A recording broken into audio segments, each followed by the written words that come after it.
नमस्कार मित्रों, जय माता दी। स्वागत है आप सभी का हमारे YouTube चैनल में। तो तुला राशि वालों, आने वाले अगले 5 दिन यानी कि 16 मई से लेकर 20 मई का समय कैसा रहेगा आपका भविष्य फल, आज की वीडियो में विस्तार से चर्चा करेंगे। क्योंकि तुम कुछ भी कर लो पर जंग तो होगी। आपको किन चीज़ों से सावधान रहना होगा, क्या क्या गलतियां नहीं करनी होगी, किन किन कदमों को फूंक फूंक कर रखना होगा, वीडियो में बताई जाएगी पूरी जानकारी। थोड़ा सा समय निकालिए, आपके भी 5 दिन सुधर जाएंगे। लेकिन सबसे पहले जितने भी सच्चे शिव भक्त हैं वो वीडियो को लाइक करें, कमेंट बॉक्स में जय माता दी लिखें। आपके सारे बिगड़े काम बनेंगे। आने वाले दोस्तों जो अगले 5 दिन हैं, किस्मत के तकाजे से आपके अंदर मंगल ग्रह का प्रभाव कुछ ऐसा झलकेगा कि गुस्से की तीव्र मात्रा होगी। क्योंकि जिन भी कुंडली में मंगल का प्रभाव दिखता है वहाँ वहाँ पर तीव्र संभावना होती है कि क्रोध का अतिरेक होगा। तो आपकी राशि के ऊपर भी क्रोध की संभावनाएं बन रही है, यानी कि मानसिक जो अव्यवस्था है, यानी चिड़चिड़ापन, किसी भी काम में मन नहीं लगना, किसी को भी कुछ भी अपशब्द कह देना, तो वहाँ पर आप कुछ भी कर लो लेकिन आपकी किसी के साथ लड़ाई होने की संभावनाएं बन रही है। क्योंकि छोटी छोटी बातें भी बहुत ज़्यादा चुभने वाली है। आप तुरंत मुंह पर किसी व्यक्ति को जवाब दे देंगे और उसके साथ आपका लड़ाई झगड़ा भी हो सकता है। तो यहाँ पर एक ही सलीका बनता है और वो है मौन व्रत धारण करना। इंसान को एक बात समझनी चाहिए कि क्रोध आता तो अकेला है लेकिन ले जाता उसका सब कुछ है। जो इंसान ये नहीं समझता वो हमेशा पछताता रहता है। तो आपको इन 5 दिनों में अगर लगे कि मुझे क्रोध आ रहा है, मुझे किसी पर बहुत ज़्यादा गुस्सा आ रहा है और हो सकता है मैं इसको कुछ ना कुछ अपशब्द बोल दूँ और इसके साथ मेरे रिश्ते ख़राब हो जाए, तो उसी से पहले आपको मौन व्रत धारण कर लेना है ताकि आप कुछ ना बोल पाए। चूँकि हम पानी को कितना भी गर्म कर ले, तेज गर्म कर ले, लेकिन एक निश्चित समय के बाद वो पुनः शांत हो जाता है, अपने मूल स्वभाव में आ जाता है। वैसे इंसान का गुस्सा होता है, अभी आपको कितना भी तेज गुस्सा आ जाए, एक थोड़े समय के बाद आप पुनः शांत हो ही जाएंगे। तो उस अवस्था तक आपको मौन व्रत धारण कर लेना है। तो न तो जंग होगी, न विवाद होगा, न लड़ाई होगा, न झगड़ा होगा। आपकी ज़िंदगी शानदार रहेगी और दोस्तों दुश्मनों की जो योजनाएं हैं उस पर आप पूरी तरह से पानी फेर देंगे। अब बात अगर नौकरी पेशा इंसान की करे तो देखिए, नौकरी में हर किसी इंसान की एक लिमिट होती है काम करने की। मान लीजिए आपने बहुत सारा काम निपटाया और आपके मन में एक इच्छा जागृत हुई कि अब जल्दी से परिवार वालों के साथ जाता हूँ और उनके साथ बैठकर बातें करूँगा, गप्पे लड़ाऊँगा, यादों को सुनहरा बनाऊँगा।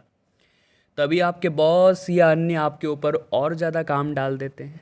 क्योंकि नौकरी जिसमें हम ना नहीं कर सकते, नौकर, किसी भी कंपनी का नौकर, नौकरी का मतलब ही ये होता है दोस्तों, आप इस बात से भाग नहीं सकते।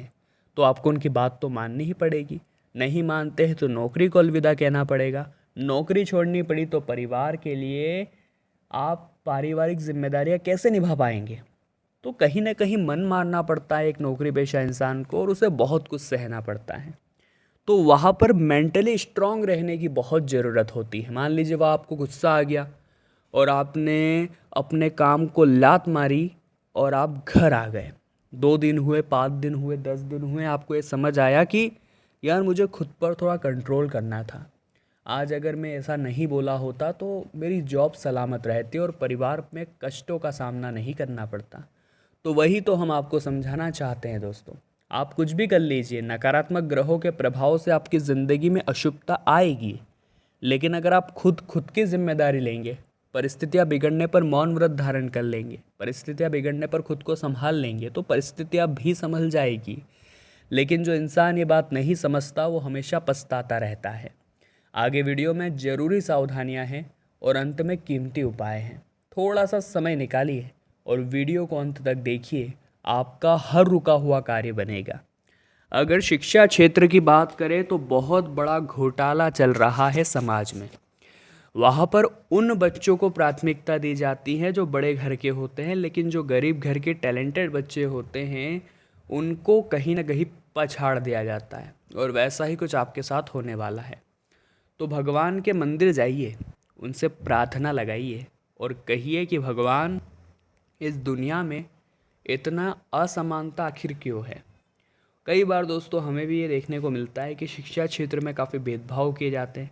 तो आपके साथ कुछ गलत ना हो, इसलिए भगवान को आपको साथ रखना है और प्रभु की भक्ति में लीन रहना है। शिक्षा क्षेत्र में बहुत अच्छी सफलता मिलेगी। मान लीजिए आपका कोई महत्वपूर्ण एग्ज़ाम है, इंटरव्यू है, कंपटीशन एग्ज़ाम है, तो करना आपको क्या है, एक बिलपत्र लेना है, बीच वाले पत्ते पर उसके शहद लगाना है और इंटरव्यू परीक्षा पर जाते जाते रास्ते में शिवलिंग पर चिपकाते हुए जाना है। बस इतना सा काम करना है, बाबा से प्रार्थना करनी है, अपनी तैयारी पूरी रखनी है, फिर चमत्कार बस आप अपनी आंखों से देखिए। ऐसा चमत्कार होगा, ऐसा चमत्कार होगा कि किस्मत भी बोलेगी कि वाह क्या नसीब पाया है। आने वाले अगले 5 दिनों में स्वास्थ्य उत्तम है, लेकिन कुछ लोगों के शब्द आपको चुभ सकते हैं और ये वही लोग होंगे जो आपको मार्ग से भटकाना चाहते हैं और आप भी इनकी बातों में आ जाते हैं। ये कहाँ तक सही है दोस्तों? ज़िंदगी में कई ऐसे लोग आपको मिलेंगे जो आपको अपना बनने का दिखावा करके राहों से भटकाने की कोशिश करेंगे, क्योंकि ये लोग नहीं चाहते आपका काम बने, ये लोग नहीं चाहते आपका नाम बने, और आप भी इनकी बातों में आकर अपने लक्ष्यों को छोड़ देते हैं, मार्ग बदल लेते हैं। तो ये बहुत बड़ी मूर्खता है। वही करिए जो आप चाहते हैं, वो मत करिए लोग जो चाहते हैं, क्योंकि लोगों की पसंद को बदलते देर नहीं लगती। कल जो आप करेंगे उसमें भी लोग त्रुटियां निकाल देंगे। तो वो करिए जो आपका दिल चाहता है। 4 लोगों की बातों में आकर अपना फैसला बदलेंगे तो आपसे बड़ा मूर्ख कोई नहीं होगा। पारिवारिक जिम्मेदारियां थोड़ी सी बढ़ेगी और ऑफिस में भी जिम्मेदारियां थोड़ी सी बढ़ेगी। तो कैसे क्या दोनों को संभालना है अभी आपके हाथ में है, क्योंकि इतना आसान नहीं होने वाला है।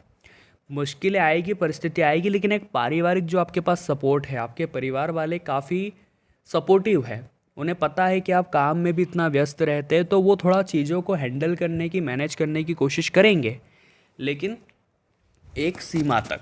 उसके बाद आपको भी एजेंडा संभालना है और आपको भी पूरी कोशिश करनी है कि आप व्यावसायिक जीवन में, पारिवारिक जीवन में और ऑफिस क्षेत्र जो भी है, इनके बीच में एक संतुलन आप बना पाएँ। जो गृहिणियाँ हैं, जो औरतें हैं, उन्हें भी यहीं पर दिक्कत आने वाली है। उन्हें भी घर संभालने में और ऑफिस संभालने में थोड़ा सा असंतुलित भरा व्यवहार लगेगा।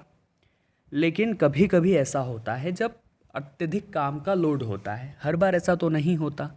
इसलिए समय के आने का इंतज़ार करिए, एक समय के बदलने का इंतज़ार करिए, क्योंकि ज़िंदगी में इंसान दुख के दिनों में दुखी रहता है, सुख के दिनों में सुखी रहता है। अगर वो ये बात समझ जाए कि सुख भी आना है, दुख भी आना है, तो समान व्यवहार हर परिस्थिति में करना सीख जाए। क्योंकि भगवान आपको जैसा रख रहे हैं उसमें रहना सीखो। भगवान जो आपको कष्ट दे रहे हैं उस कष्ट में भी मुस्कुराना सीखो, क्योंकि आपको अपने इष्ट पर भरोसा होना चाहिए कि अगर दुख भी दे रहे हैं तो कुछ कारण होगा, और अभी सुख जब आगे आएगा तो वो भी बहुत सारा आएगा। ये सोचकर जो दुख है ज़िंदगी में उसे भी झेल लो, फिर परिस्थितियाँ भी आपको रुला नहीं पाएगी और कोई भी चीज़ आपको परेशान नहीं कर पाएगी।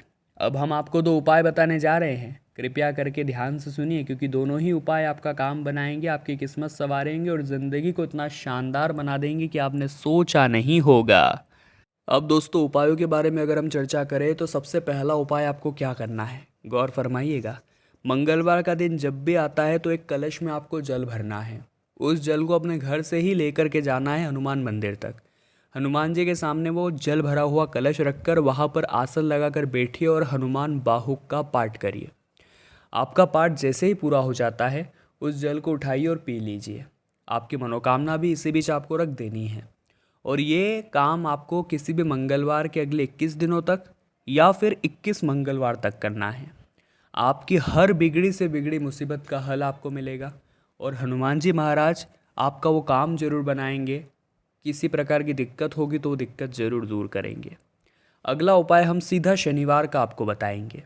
शनिवार का दिन कर्मफलदाता रविपुत्र शनिदेव जी महाराज को समर्पित है। तो इस दिन आपको एक लोटे में जल लेना है, उसमें घी डालना है, गुड़ डालना है, शक्कर डालनी है। एक मिश्रण जो तैयार होगा उसे आपको पीपल के पेड़ की छाया में खड़े होकर पीपल के पेड़ की जड़ में डालना है, खास तौर पर शनिवार के दिन।